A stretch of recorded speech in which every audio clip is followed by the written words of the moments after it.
Kuingia kwenye mada hii ya 4, kuna hitaji tuchupie mbali mitazamo ya kawaida ya kiwango cha juu na tuvae miwani ya kiuchambuzi yenye uwezo mkubwa wa kiakili na kisayansi. Mada hii haigusi tu uhaba wa nafasi za kazi, inagusia mgogoro mzito wa kisaikolojia, kisiasa na kiuchumi unaolikabili bara letu, ugonjwa wa kutokujiamini unaosababisha tununue akili za nje kwa dhahabu, huku tukitupa akili za ndani kwenye lindi la umaskini na dharau.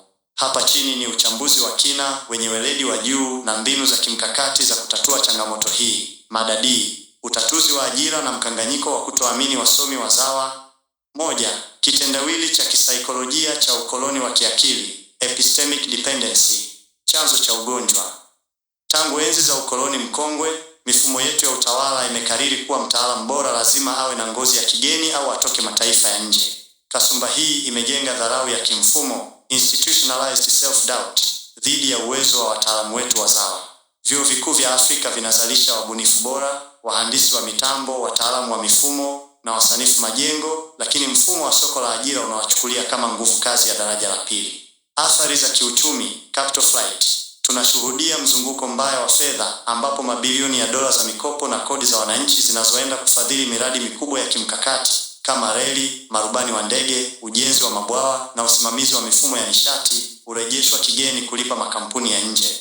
Matokeo yake, wasomi wazawa wanabaki kuwa watazamaji au vibarua wa daraja la chini ya wataalamu wa kigeni, jambo linaloua motisha ya elimu na kuongeza tatizo la ukosefu wa ajira kwa kasi ya ajabu. 2. Mtego wa uzoefu kwenye zabuni na fursa kubwa za kimkakati, kigezo kandamizi cha kisheria. Changamoto kubwa inayowafunga mikono wasomi na makampuni ya ndani ni kigezo cha uzoefu wa miaka mingi na mitaji mikubwa kinachowekwa kwenye nyaraka za zabuni, procurement criteria.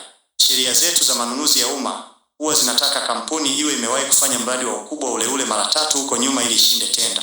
Huu ni mtego wa kimantiki, logical fallacy. Mzawa atapata wapi uzoefu wa kujenga reli kama hajawahi kupewa nafasi ya kujenga hata kilomita 5 kwanza?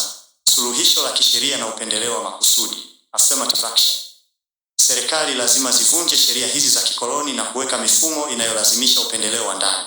Kama mzawa hana uzoefu wa kutosha, sheria iseme 100% ya miradi midogo na ya kati ni ya wazawa pekee, na kwa miradi mikubwa, kampuni ya kigeni isipewe leseni au tenda bila kuingia ububani wa lazima, joint venture na kampuni ya ndani, ambapo hisa na usimamizi wa kiufundi wa wazawa unakuwa sio chini ya 45%. 3. Mkakati wa uhamisho wa teknolojia wa lazima, forced technology transfer, kuzuia unyonyaji wa kiakili. Makampuni mengi ya kigeni yakija kufanya kazi Afrika yanakuja na wataalamu wao kuanzia ngazi ya juu hadi madereva wa tingatinga, kisha yakimaliza muda wao yanapakia virago na kuondoka na maarifa yote. Nchi inabaki bila uwezo wa kufanya hata matengenezo, maintenance ya miundombinu hiyo. Mkataba wa kisheria wa kiunganishi. Ni lazima kuwepo kwa sera kali ya jukumu la uhamisho wa maarifa, knowledge transfer obligation. Kila mtaalamu wa kigeni anayeingia nchini kwa mradi wa umma lazima awe na kivuli cha mtaalamu mzawa shadow expert anayefanya naye kazi bega kwa bega. Mradi ukimalizika, mzawa anapaswa kuwa na uwezo wa kuendesha na kukarabati mifumo hiyo kwa 100%, jambo linalofungua milango ya ajira endelevu na viwanda vya ndani vya matengenezo. 4. Ujenzi wa mifumo ya uaminifu kupitia bima na udhibiti wa ubora, kuondoa hofu ya hasara. Kisingizio kikubwa cha serikali na sekta binafsi kutochagua wasomi wazawa ni hofu ya kuharibu kazi au kupoteza fedha kwa sababu ya uzembe au ukosefu wa vifaa vya kisasa. Mkakati wa kiasasisho. Ili kuondoa hofu hii, ni lazima kuanzisha mifumo thabiti ya udhibiti wa viwango vya taaluma kupitia bodi zetu za kizalendo, kama bodi za wahandisi, wasanifu NUK, zikiambatana na mifumo ya bima ya kitaalamu, professional indemnity insurance.